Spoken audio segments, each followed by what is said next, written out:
All right, what's up, guys? So this video here is going to be about my actual trip. What happened leading up to Peru? What happened during this spiritual retreat? So again, as I said in my previous video, I've been on this spiritual path now almost 7 years, right?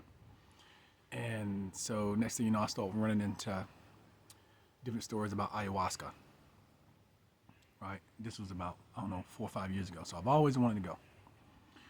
And the more things that I figure out on my own, I meditate a lot, I pray a lot.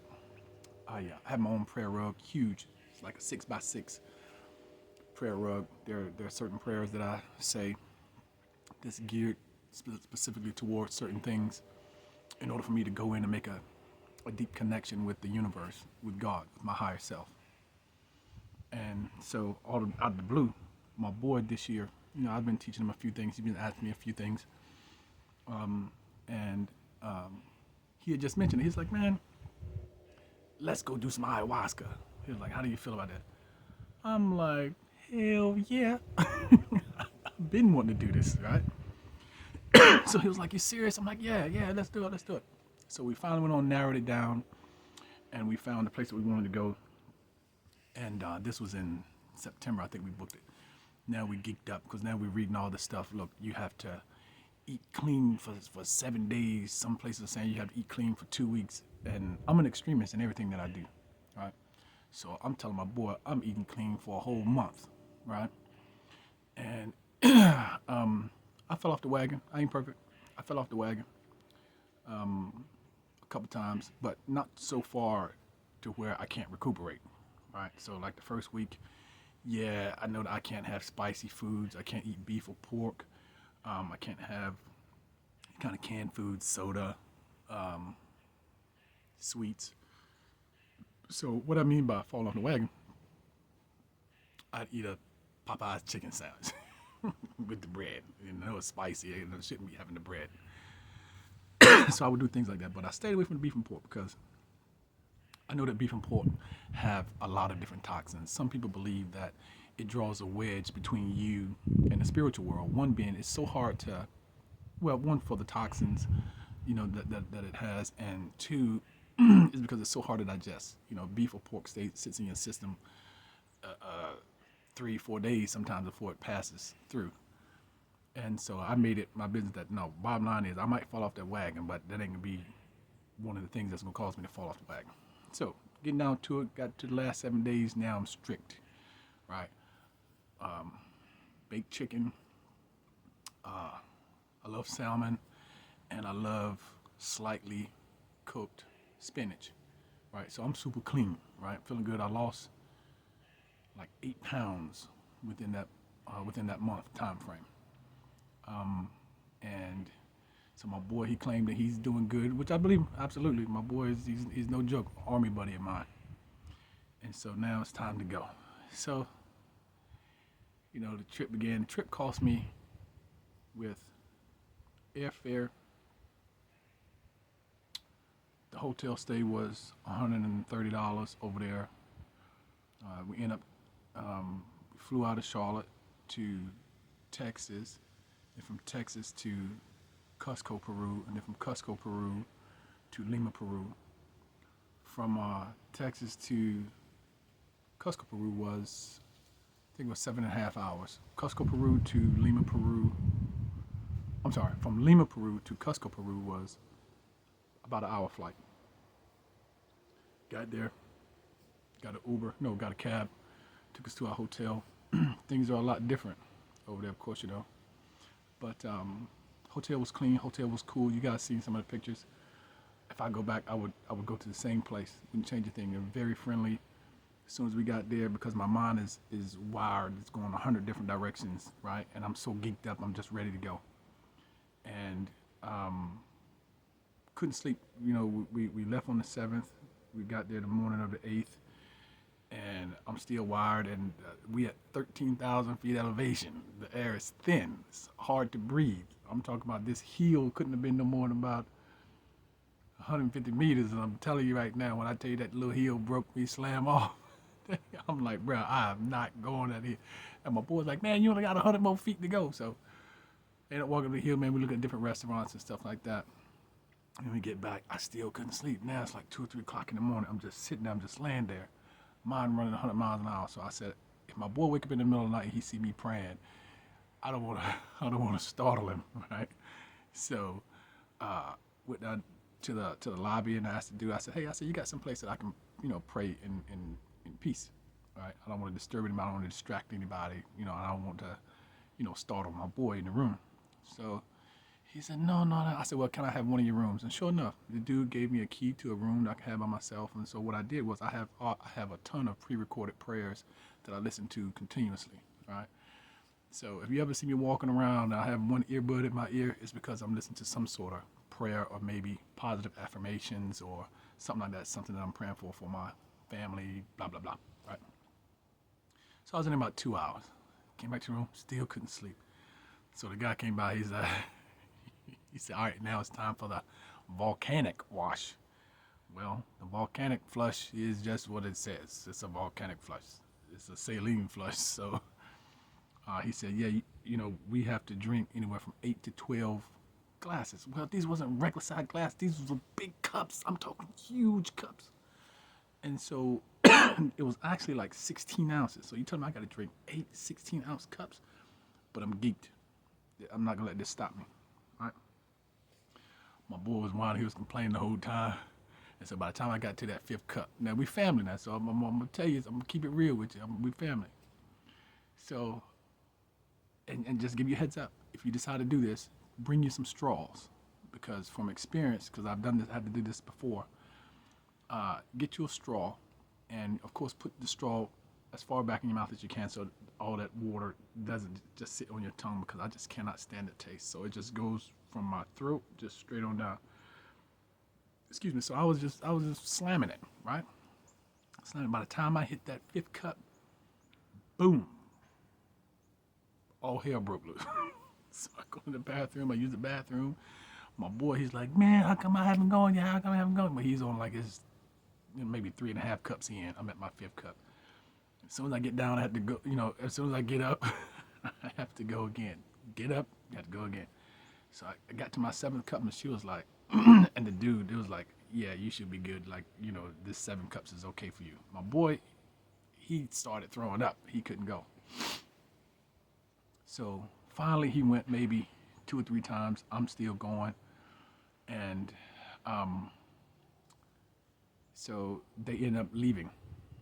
And they said, all right, well, we're going to have a cab come by, pick you up in the morning. It's going to take you to the temple. Okay.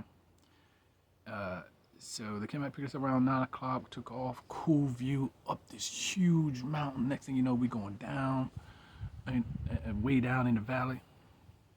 And we finally get to the place.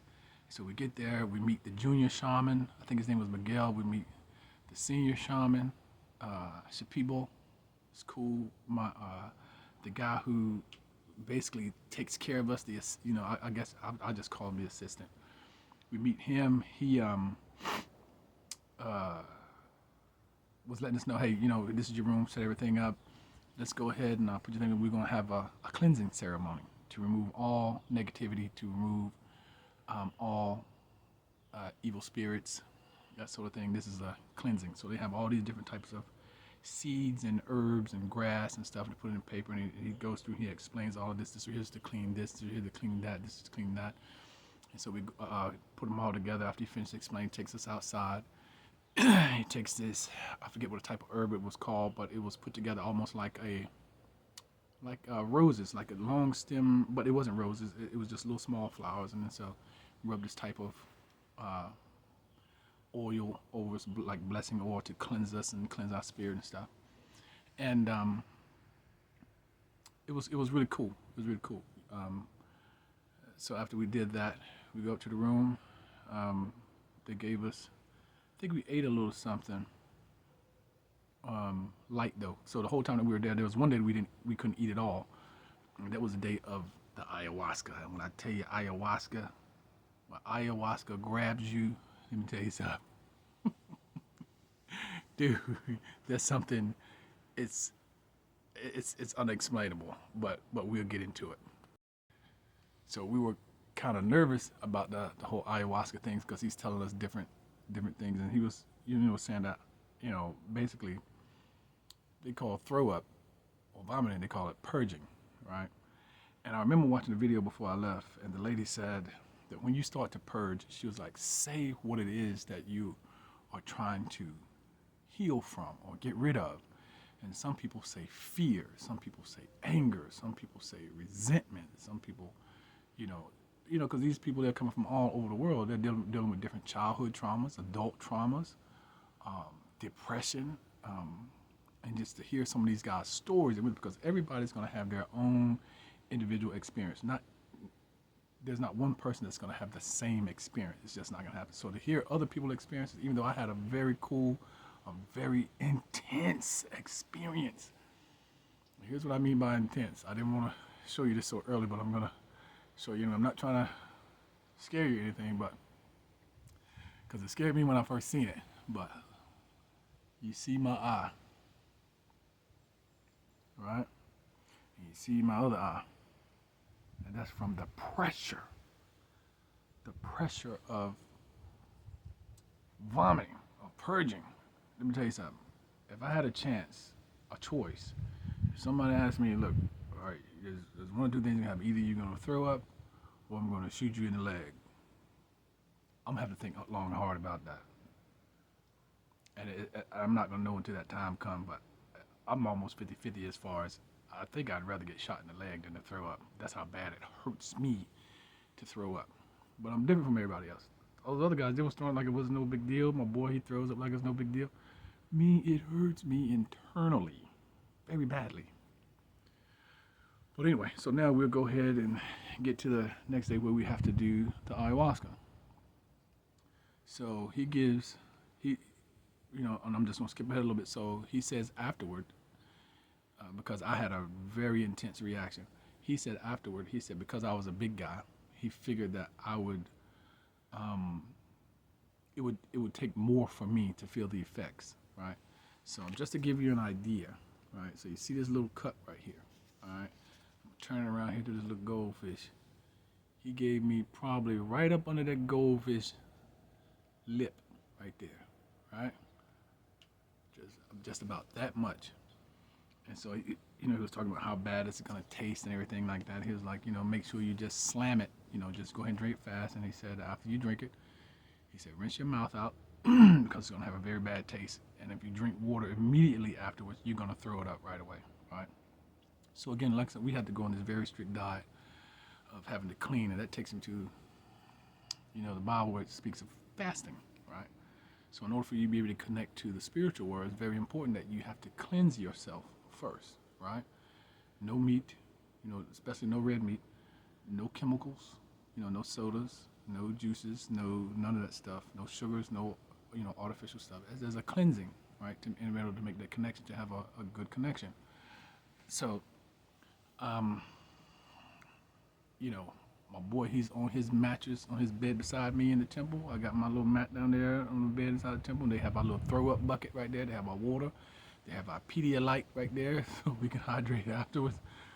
And so I looked at my boy. He was like, man, let's do this. I'm like, let's do this. And so I grabbed my cup. He had his cup. We gave each other cheers. We tapped cups. And boom, slammed it. And so the assistant, Jose, said, all right, I want you guys to sit there for 15 minutes. So I sat there for 15 minutes, looking around, rinse my mouth out a couple times, spit inside the thing. And he said, all right, now lay down. So I laid down. About 2 minutes later, there's a dude right beside me. I think his name was Steve. Steve was letting it go. Steve was gone, right? He was throwing up. I'm sitting there thinking, boy, he ain't gonna make it. He started this early right here, he ain't gonna make it. I had no effects. I didn't see anything. I didn't experience anything.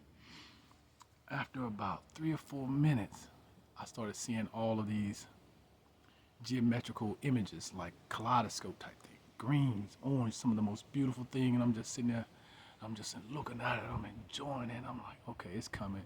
Now the visuals are getting stronger and stronger and stronger and bigger and bigger. Then all of a sudden, it just felt like I just fell. Ooh. I'm just gonna be honest with you, we family. I'm just gonna be honest. I said, "What in the hell have I gotten myself into? I'm forever getting myself in some shit." And I had panicked, right? And then I started to think, "Calm down. This is nothing. You just enjoy the images of what's going on." So then I started seeing. It was like something like reptilian. So along with the whole entire room that I was in, I seen all these kaleidoscope images, blah blah blah. Then I started seeing something like in a reptilian format, and it was getting bigger, and it was getting bigger and bigger and bigger. And I said, "I know you love me. I know you'll always take care of me." And then this voice came and said, "I am here with you. I'll take care of you." And then the images went away and got smaller and smaller. And then next thing you know, it came back very large, huge. And I knew that I should have been afraid. But because she said that, and the reason why I refer to the universe as her is because they refer to the universe as Pachamama or Mother Ayahuasca, right? And so, but I wasn't afraid. I felt good. I felt protected. It was a feeling of protection that I've never felt before. I mean, I just felt so like connected. There was no worry. So I was just sitting there, just enjoying everything that I was seeing. And so I haven't even drank water because they're telling me in the beginning that you're not going to feel the effects until you drink the water. Well, I'm already all in, right? And then when I close my eyes, it's like you go to a different dimension. So the first dimension that you're in, all these beautiful colors, the kaleidoscope, everything is moving, all these things is going on. And then when you shut your eyes, it's like, now you're at the table. You at the table of the universe. And so things changed and things just became totally silent. And I felt like that I was in a place of God, period. This was it. So the only thing that I saw was a clear, blue, beautiful sky. Billions, if not trillions of stars, right? And it's like, before I can even ask a question, the universe was already answering it. So my friend said, I'm just going to skip forward. My friend said that I just kept saying, "Thank you." And I do remember it. I do remember some of it, but he said I said it maybe 10, 12 times. Sometimes I would say it back to back, just "Thank you, thank you." And there were some moments, he said, where I laughed as if the universe had a sense of humor. And I said, "Yeah, she does. Right. She does have a sense of humor." Some things were funny. And then, it was so surreal. And then so when I came out of it, I'm looking around again, so I'm back in the first world, in the first dimension. I'm seeing those colors again. And so the guy, he comes over, he said, "Drink." So I'm like, boy, here comes the vomit. I'm not ready for this vomit, right? And I'm just gonna pause this for a second till this plane passes over. Hold on. So I'm like, here comes the vomit. I'm not ready for this throw up. You know what I mean? Because I'm hearing everybody else sound to me like they're about to cough up a lung or something. And so I drink like half a cup. And I'm like, oh, okay, ain't nothing happening. And he said, "All right, Chris, just lay down." But when you start to throw up, he's like, you're gonna have to get up on your knees. And so I'm laying there. And when I tell you, it hits you like a bolt of lightning just out of nowhere, boom! And I'm like, "Wah!" And when I threw up, it must have flew about 3 or 4 feet. I'm talking fire hose, right? And I saw Jose, coming over very quickly towards me to get me to throw up in the bowl so I don't make a huge mess. And in my mind, because you can think clearly, you can have a clear conversation with somebody, you know exactly what's going on, right? And I got kind of a crazy sense of humor at times. And so I started to say, "Surprise." It came out. I knew something had got on, but I stopped. I said, "Sir," and then I caught it. And then he was like, "Get up, get up, get on your knees, get on your knees." So I flipped over on my knees, and I'm like, "Oh boy!" So, boom! It came out again. I'm throwing up. And he said, when you start to throw up in the bowl, he said, open your eyes, look into the bowl, and just as you're about to throw up, say what it is that you want to purge, that you want to get rid of. So I feel it coming on again on my knees, and I said what I needed to say, what I'm trying to purge spiritually, right?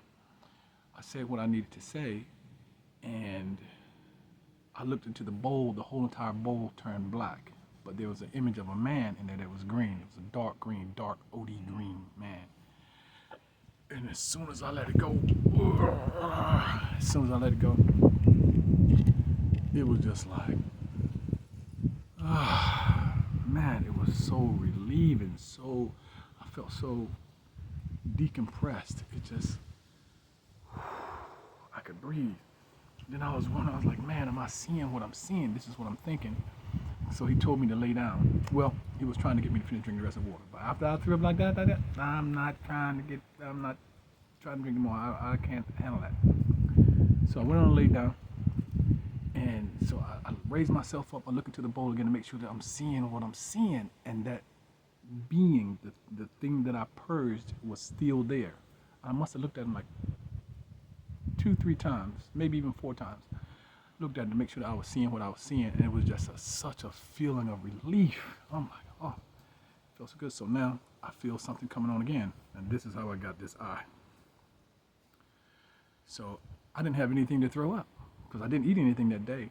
7 days prior, all I'm eating is just light vegetables, right? The day prior to that, I had, I forgot what it was. I think it may have been pasta. The lady said that I could have this pasta that was down the street, whatever. But so when I jumped up and I felt like I had to purge again, my whole body just locked up. So I'm like, and nothing was coming out. My head was just so much pressure because there's nothing. So my stomach muscles are contracted really tight. My head is you know what I'm saying? I feel so much pressure in my head and my neck, and I'm just humped over there. It seemed like, for good gracious, it felt like minutes, and minutes can feel like a lifetime. And then all of a sudden, the pressure eased off. And he was like, Chris, he's like, man, you have to drink. Please drink, because you have nothing to throw up. You feeling all this pressure. Please drink. I said, brother, you have no idea how bad I want to drink that cup. But I can't, because to be honest with you, I had to poop. And I'm like, look, I'm going to be blowing out of both ends here. So I'm about to turn this retreat into a straight up nightmare.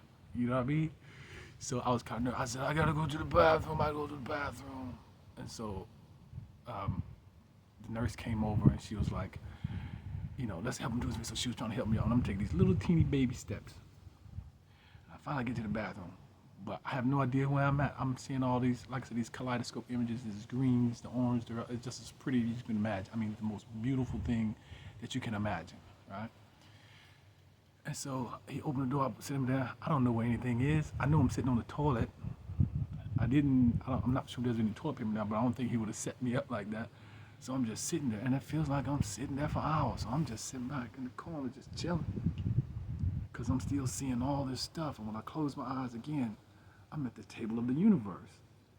And she's speaking to me. She's telling me things, and I'm agreeing with it. I'm like, it's like I kept having these eureka moments, like, bing, like the things that I thought subconsciously about different questions that I had that I felt like, I'm about 90% sure, 95% sure, and I wasn't for sure.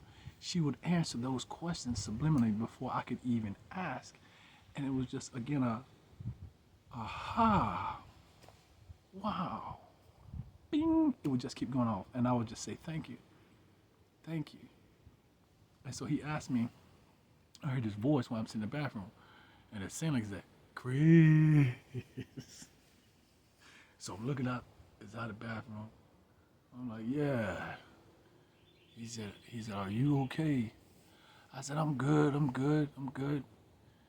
Are you ready to go? I'm like, nah, give me a few minutes, give me a few minutes. So I sat there again. I have no idea. He said that I was in there for about 3 or 4 minutes. My boy said I was gone for about 15. So his story is a whole nother thing. I have no idea how, but we'll get to his story.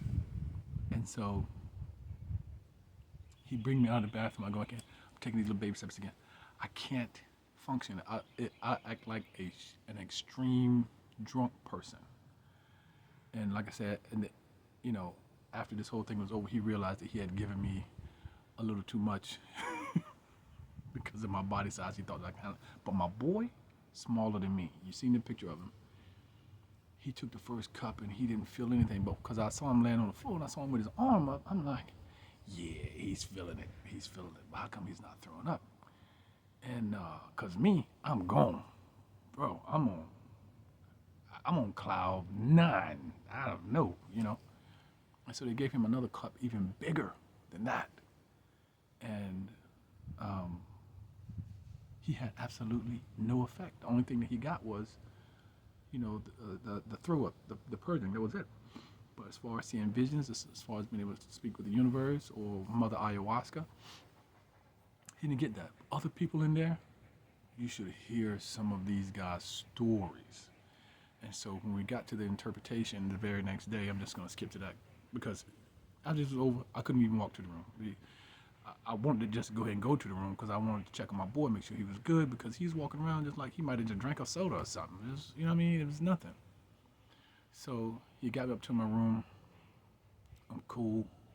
And then you just start getting download of information from the universe. I'm talking about some of the most profound stuff you could ever imagine. And at the same time, she was confirming my beliefs. She was confirming the things that I wasn't so sure of, you know, that I'm almost in 100% agreement with, but I'm just not quite sure. She was confirming it, and that's what these eureka moments. And so, of course, I can't sleep, right? My boy was telling me, she's like, man, I didn't feel anything, and what is wrong with me, blah, blah, blah. Like, bro, there's nothing wrong with it, but the shaman was like, he's been doing this for 40 years. He has never seen anyone not have an effect from this, especially as much ayahuasca as he gave my boy. So I woke up probably, no, it's not that I woke up. I never went to sleep. I just sat up in my bed at like 3 o'clock. And then the universe just gives you just this, and what gets me about this, I'm like, dude, I wish that he had told us to always carry a pen and pad so you can write these things down. But he said this ayahuasca, it'll have a lasting effect on you. Not like what we were going through, but different memories and stuff like that start to come back. So I have some of the most intense dreams that I know that's lodged in my subconscious mind. Nothing bad, but just like different types of revelations. And it was just a beautiful thing. So the next day, of course, we want to do a review, right? Had a very light breakfast, number of fruit, some type of porridge. It was basically it, some type of like mango juice or something. No, it wasn't even mango juice, passion fruit or something like that. And so they wanted to have the meeting so we can talk about our experience so they can interpret everything that they were seeing. And so the shaman said that he saw a being that walked over into the room by me. He said that she was a thick lady. She was a thick lady and she was dressed in white. And she told him to continue to chant harder. She said, I'm here to protect them. Everything is fine. Keep chanting. And so she just walked around to all of us in the room and she was praying, she was doing a thing, but she was there for protection, to keep away negative thoughts and whatever evil spirits that may, you know, have or try to, you know, enter the temple. And she just kept. He said that she was full of glow. She was glowing, and he said that because he asked me, you know, did I see anything? And so I was pointing out what I saw inside the bowl, and I said I just kept looking at it just to make sure that I saw what I saw. Because he said that he heard me, and he seen me. He said I purged out a lot of negative stuff. I had to get rid of that. And one of the main things that we wanted to purge, that we talked about during our very first ceremony, was to be able to purge, to have forgiveness. and starting with yourself. You have to be able to forgive yourself, because in order to move on, you can't move on to anything unless you forgive yourself first. So we start out with forgiving ourselves, and then forgiving other people for the things that we've done from as early as we can remember until now. You have to forgive, forgive, forgive, forgive. And I 100% agree, because I had doubts about have I forgiven certain people for certain things that have happened to them, that they have done to me, and things like that. And then hard for me to forgive myself for some of the things that I've done to some people when I think about it. But when I purged, it was just like, it's over, it's done. I felt so good. And so when he said that he saw that same energy that came out of me in the bowl, but he called it a genie, right? And he said that he could tell that when it came out, how much of a huge, expel, how much of a huge relief it was to be able to expel that negative energy. He said, I'll never have to worry about that again. And basically that's the end of my story. But, well, I was supposed to be doing the second one. But from the first one, because you're at such a high altitude, my blood pressure was high, very high, and I was nervous, because when I woke up that morning, my boy looked at me. He was like, man, what's up, man? I'm like, what are you talking about? He was like, your eye. I'm like, what do you mean, my eye? He's like, bro, look at your eye, yin and yang. And I see my eye, and I'm like, whoa, what's up with my eye? So I'm reading on how long this lasts and all this other stuff. So I popped the vessel up in my eye, popped the small one over here, because of so much pressure when you're trying to throw up, when I had nothing to throw up. If I had drank the water, it wouldn't have been like this. And I popped 2 vessels up my nose. I told you, I hate throwing up. So that's why I was afraid to drink the water. And my boy said that he kept hearing me, and he wanted to just come out and say, man, just drink the damn water. But I'm like, bro, you have no idea how bad I hate to throw up.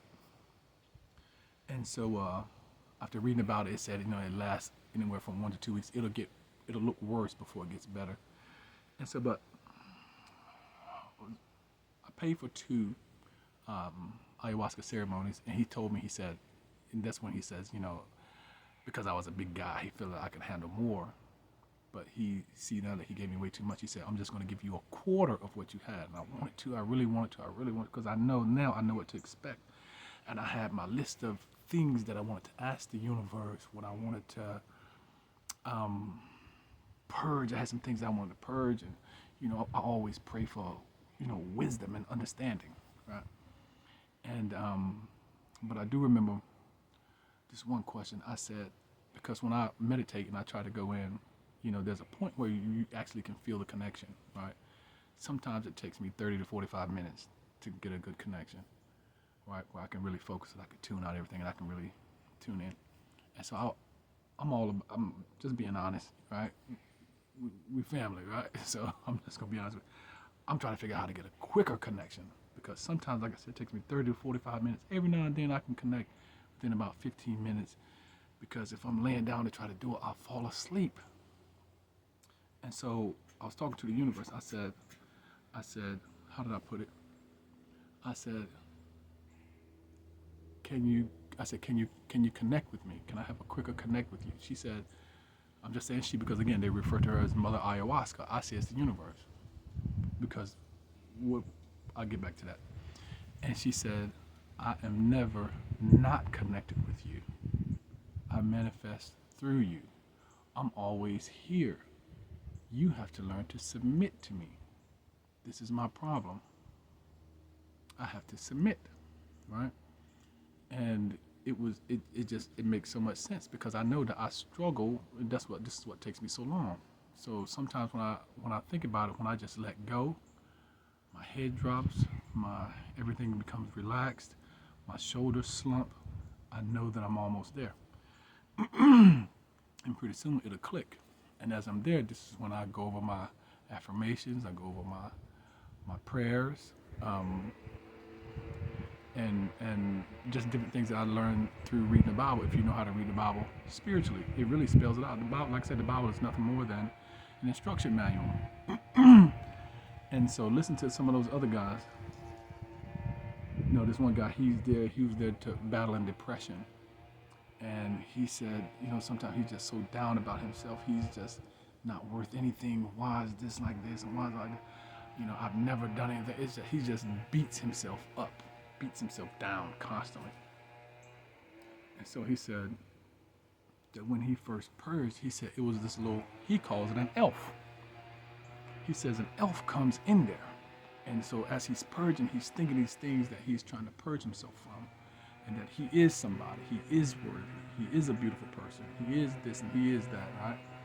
He said that when he started thinking negative thoughts, the elf comes to him and said, no, no, no, you are worthy, you are perfect, get away from no negative, he said every single time. And now after that, he said days later, I think this was like his 4th day there. After that, he said sometimes he'll go outside because he loved looking at the sky. He loved, to look at the moon and all this other stuff. So he'd just go outside and just look. And he said something will come over him and he'll get down again. He said that elf will pop up just like that. He sits on his shoulder and he can see it. And he's like, no, no, no, nope, we're not going there. Nope, you are worthy. I just thought that was a beautiful thing. It was a young sister that was there, and this was on the second night she was purging, and she just broke down and cried so heavily. And I'm just thinking, I'm like, yes, yes, yes, let it go, let it go. And so after I talked with her, she has a very beautiful story, very beautiful spirit. And she said that, she's dealing with a lot of childhood trauma that she was letting go. She said it just felt like this huge weight was just lifted off of her. She was just like, it just feels so, she's like, she's got to come back. And she said she wants, I don't know where she get this number 4 from, but she was like, she's going to do it 4 more times. And so, and that was on the second night. I didn't go, I just went to support my boy and make sure that he was good, but I really wanted to do it. But again, my blood pressure was high. And I was afraid that, that other eye that is somewhat clear would end up popping the vessel. I didn't want to come back with 2 red eyes. But just listen to the other people's story. There was one other brother who was a young guy. He's just backpacking across the globe. Prior service military. I think he said he was from no, not Louisiana. I forgot where he said he was from. But he said when his first purge, he said he was crying so hysterically. He was like, and then it prompts you to do things. He wrote everybody in his family long letters. And when I seen him, this dude just had a huge journal, just writing and telling other people how much he loved them. And, he knew he had to forgive himself for certain things. And it was just a beautiful experience. So I definitely got to get myself in better health, because my blood pressure, I understand this to be a slight elevation in your blood pressure when you get there, because again, we are 13,000 feet above sea level, so your blood pressure is going to change. But I didn't think that mine would go up that high. No one else had that problem. And they did ask me, do you need oxygen? Do you need? I'm like, no, I don't have a headache or anything like that. So, but I definitely want to do this again next year. There's still some questions that I want to ask. There's still, now that I know what to expect, I know that there's more to come. As a matter of fact, that girl, she said that she saw the candor. We had a candor feather to do some of the rituals to ward away, negativity and stuff like that. So she saw the candor, the panther, and the anaconda. And so the anaconda is there for protection. And she said she just felt so much warmth and strength from the anaconda standing at the back of her while she was there. And she said the panther just showed up out of nowhere, and the condor just flew up. Because that condor, when I looked up a condor, that condor got a wingspan of anywhere from 7.5 feet to 10.5 feet wide. What? That's huge. A 10.5 foot wingspan. And other people had visitors, like women who were standing with them, that was following them while they were going through, the I guess you could say the metaphysical world, or you can say the spiritual world. And they were there for protection, and they felt warm and protected. It was just a feeling of, I've just never experienced or seen, or just I have no idea. I would. I'm going back. I'm going back. That was my experience.